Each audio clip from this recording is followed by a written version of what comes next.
Just over a year ago, I set up this naturalistic vivarium for my female crested gecko, and while it looked great and performed well at first, the many issues that this enclosure had would soon become apparent. The main one being that the substrate mix dried out all of the plants as it wasn't retaining any moisture and ended up ruining the entire enclosure. In this video, I'll attempt to fix these issues and show you guys how I made the new and improved bioactive naturalistic crested gecko vivarium.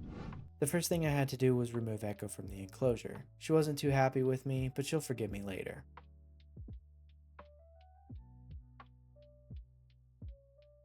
For the time being, I'm moving her to a temporary 10-gallon enclosure. It's not ideal, but she won't be in it for more than a week, and it's almost better than what she's in already. Moving on to the build, since I'll be reusing the same enclosure, I went ahead and dismantled everything, including the stupid food dish. With the existing enclosure now fully cleaned out and CAD approved, I could start with the build. Starting with the background, I went ahead and took the measurements of the existing pieces and transferred them onto a new sheet of XPS foam.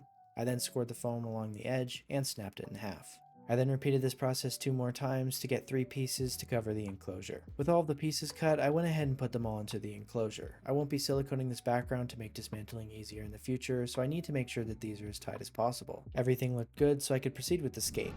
The main piece I'll be using is some of these cork tubes that I picked out, as well as the existing wood from the old setup. The wood itself is actually in pretty good shape and will work well for the build. I just need to remove some of the old foam on the bottom. The easiest and most effective way I found to do this was to use sandpaper. The foam is fairly soft, so the sandpaper takes care of it pretty easily. Additionally, I'll use a razor blade to remove any of the remaining foam. The result's not perfect, but it's much better than what it was, so I'll repeat this process with all the other pieces. Although most of the dirty areas will most likely be hidden later on, I decided to just go ahead and clean them just in case. I also used a razor blade to remove the excess drylock. With that done, I now had all the scaping elements ready, and I could finally start scaping the enclosure. The main focus of this scape, and something that I've never really tried before, is cork tubes. The idea is that these will create visual barriers in the scape and provide hiding places for the gecko. As I said, this is something that I've never really tried out before, so I'll be interested to see how it works and if she utilizes the cork hides.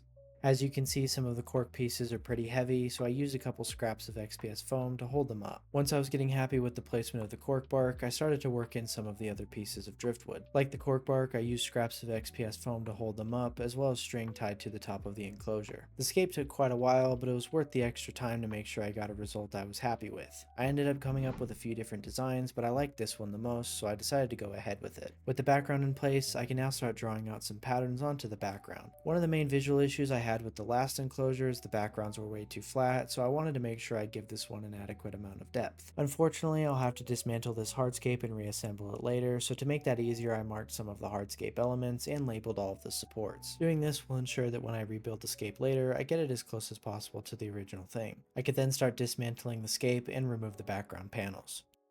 With the backgrounds now out of the enclosure, I can finally start carving them.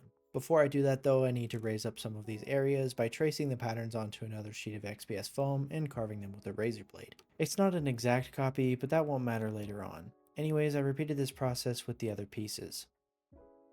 To secure them to the background while I carve, I'll use a bit of hot glue. Additionally, I created a couple smaller areas to raise up some of the pieces a bit more. I applied hot glue to the bottom of the pieces and firmly pressed them into the background. I repeated this process for the left side of the background, but for the right side I wanted to account for the food dish. To do this, I placed the food dish where I wanted it and made a piece that extended all the way up to it. I then carved out this piece, doubled it up, and then flattened the top of it with a wire brush drill bit. With a flat surface, I could now set the bowl on top of it and mark where I want it to sit. To carve this area out, I initially tried using the wire brush drill bit, but it ended up ripping the foam too much, so I decided to try just the regular drill bit. This ended up working pretty well, and I could fit the food bowl snugly in place. With that taken care of, I could now start cutting out the rest of the pieces, and then start carving the background using the wire brush drill bit. After repeating this process with all 3 of the background panels, I then passed over them with the heat gun to help seal up the foam and bring out the texture, and then went over it with some sandpaper to take care of the hard edges. With all 3 of the pieces carved, we can now move on to the painting. To do that, I'll use some white tintable drylock as well as concrete pigments to add color. In a small bowl, I'll start by pouring a decent amount of the white tintable drylock and then adding some of the black concrete pigments. I'll then mix this up and this will give me my base coat. I proceeded to paint this onto the background, making sure to cover the entire surface. As I've mentioned in previous videos, the purpose of this base coat is to make sure that you cover the entire surface and that there's no foam showing. After I finished painting the first piece, I repeated this process with both of the other panels and then allowed them to dry.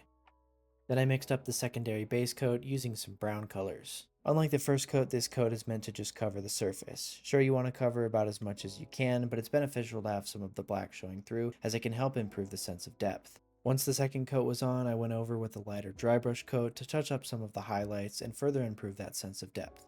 Then I go over everything one more time with a final highlight coat, and I have all three of the background panels complete. They're pretty simple, but I'm happy with the way they turned out, so I'll go ahead and install them into the enclosure.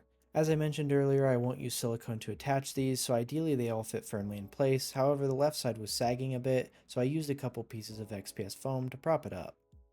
Once that was taken care of, the background was now fully installed, and I could move on to the hardscape. However, before doing that, I took the cork tubes outside and rinsed them off as they were pretty dirty. Then I could start reassembling the scape using the marks I left on the background and the numbered XPS foam supports. As I was doing this, I was looking back and forth at a reference picture, trying to get this as close to the original as possible. Obviously, it's not going to be perfect, but I tried my best to get it as close as possible. I think I did a pretty good job overall, and I also decided to add a plant pot to the top of the scape as there wasn't much planting room in this area. To lock the scape in place, I'll use some Great Stuff Gaps and Cracks expanding foam. Applying this between the background and the hardscape will not only ensure that everything stays together and doesn't fall apart, but it will also create a cohesive look and blend the two components together. While doing this, I tried my best not to cover up any of the holes in the cork tubes, but the advantage with expanding foam is it can always be carved down later. Anyways, I worked my way throughout the enclosure, making sure to secure everything in place. I then let the foam sit overnight and came back in the morning to remove the supports. I was a little worried about the scape being too heavy, but the foam held everything together and nothing collapsed. With the foam now cured, I could start carving it. Mainly using my hand for this job, but I also tried using this wire brush, which didn't work great, but it helped a little bit. I found it most useful near the edges of the foam, where I could create a more naturalistic blend between the foam and the background. Ripping the majority of the foam by hand worked best though. Normally I would just use a wire brush drill bit for this, but it's almost impossible to get it into this enclosure, so I had to settle for this technique.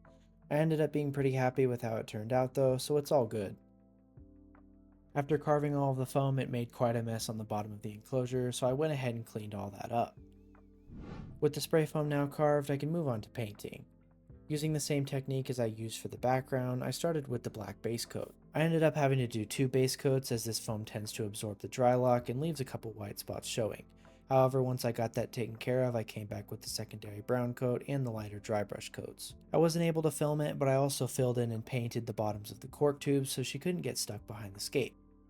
With the foam now painted, I can move on to the false bottom using some Neka. In the previous enclosure I used a Quikrete light diffuser, and the reason I decided to go with Neka is because it has more surface area for beneficial bacteria and will help absorb excess water. However, I did soak it for 24 hours, so it wouldn't absorb too much. While I wait on that, I'll go ahead and make some naturalistic vines using some jute rope that I covered in silicone. I bunched it all together, making sure to cover the entire surface before dropping it into the cocoa fiber. I pressed the cocoa fiber into the rope firmly to make sure that it all sticks to it. This is a great way to make naturalistic looking vines for your reptile enclosures. I've used this before for my red-eyed tree frog build, and it turned out pretty good. Anyways, with the vines complete, the Neka is now done soaking, and I can go ahead and pour it into the enclosure. I then use my hand to distribute it in an even layer. For the substrate barrier, this time I'm going with landscape fabric. Typically I use mesh, but I've had problems in the past of substrate components falling through, and I suspect that this could be the cause of why the last substrate mix failed. Landscaping fabric is more solid, so I hopefully won't have this issue. Speaking of substrate, this time I'm going with a custom mix made of 2 parts organic topsoil, 1 part cocoa fiber, 1 part Playsand, 2 parts sphagnum moss, which was a bit dry so I made sure to wet it, 1 part reptile bark, and half a part of activated charcoal. The hope is that this will create a substrate that will not only benefit the plant's growth, but will also remain light and fluffy while also retaining humidity. With the substrate fully mixed up, I can now start adding it into the enclosure. Like I normally do, I slope this up towards the back to help create depth. I also didn't show it, but I ended up filling in the space behind the left piece of cork bark to create a sort of raised substrate bed. With the substrate now in place, we can go ahead and add those vines we made earlier. For the time being, I'll be using a couple staples to attach them to the background, but I'll permanently attach these later. I started weaving the vines throughout the scape, as well as wrapping a couple of them around the branches to create a more naturalistic look. I've only recently started using vines like these, but I think they make a big difference in the overall look of the enclosure. With all the vines in place to permanently attach them, I'll use the cotton ball and superglue technique. I'll stick a cotton ball in between the vine and the background, apply some superglue to it, and cover it in cocoa fiber. With the vines now in place, I can finally bring this thing to life with the plants. The plants I have selected include a white and pink Photonia, a Dracana, bird's nest fern, golden pothos, a new plant that I'm trying called Alpinia, and last but not least, a Swiss cheese plant. After removing the majority of the soil from the roots of the plants, I took them over to the sink and washed off any of the excess. With that complete, I can now start planting the enclosure, starting with the Alpinia in that raised substrate bed I mentioned earlier. I then placed the Swiss cheese plant directly in the center of the enclosure. I ended up swapping this one with the Alpinia later on. With both the main plants in place, I decided to add the golden pothos to that plant pot that I added to the scape earlier. I was happy with everything so far, so I decided to add the Dracana to the bottom right of the enclosure. Then I decided to add the bird's nest fern to the bottom left. These were both followed by both the pink and white Photonias. These will not only add color to the enclosure, but will also add a sense of scale due to their small leaves. The plants make the enclosure look great, but it won't be fully bioactive until I add the cleanup crew. For this one, I'm using some powder blue isopods as well as some dwarf white isopods. Then I'll add a couple cultures of springtails that I cultivated myself. These guys will feed on any kind of mold and other organic matter, in turn keeping the enclosure clean. To give the isopods some cover as well as some more food, I added some leaf litter. I decided to go with a mix of oak and willow leaves to help enhance that naturalistic look and to give the isopods a variety. To further enhance this effect, I added a couple botanicals. These are the cherry on top to create a natural looking vivarium. With all that done, I went ahead and sprayed down the enclosure and then introduced Echo to her new home.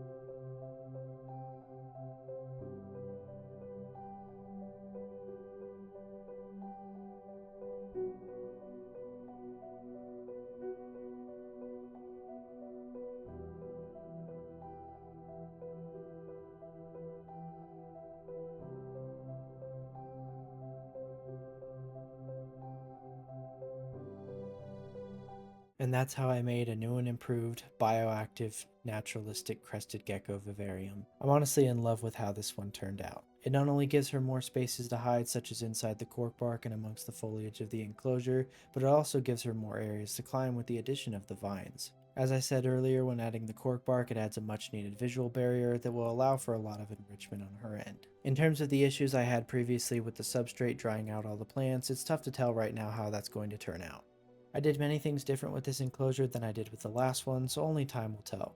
Anyways, that's going to do it for this one. Don't forget to leave a like if you enjoyed the video, and subscribe so you don't miss future uploads, and I'll see you all next time.